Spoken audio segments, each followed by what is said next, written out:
Қазір клиенттің үйіне келіп отырмыз. Мынау бір жігіттер келіп тастап кеткен екен, осындай болады деп. Енді ішін қарасақ, пена аз десеш. Өте аз, жоқ есебінде. Орымнан ұстасаң кәдімгідей білінеді. Біздіңкінде пена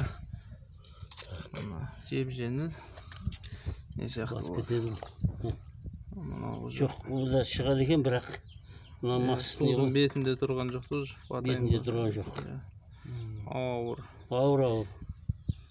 Значит, мынадан гөрі ауыр екен. Кәдімгі тас сияқты болып тұр ғой. Ол батпайды. Кейін таразыға салып өлшеп көріп. Енді объемға қарағанда мынаның объемы кішкентай ғой, мынаның объемы көп. Объемы көп болғаннан кейін батып не қылмайды. Ошы батады, дұрыс етесіз. Пена өте аз. Құм мен цемент әшейін. Ауыр. Мынау болады.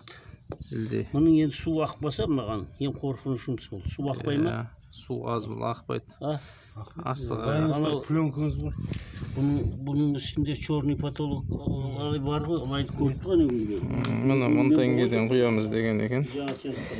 Качествосы вообще нашар. Жылу ұстағыш коэффициенті білмеймін. В общем, стяжка сияқты ғой. 1,5-2 шығар коэффициент.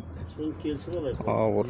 Біздіңкін ұстасақ, осындай размерде кәдімгі жеңіл болып, судың бетінде тұрады халық, пенопласт сияқты. Суға батып тұр, бірақ до конца батып жатқан жоқ, бірақ батып тұр.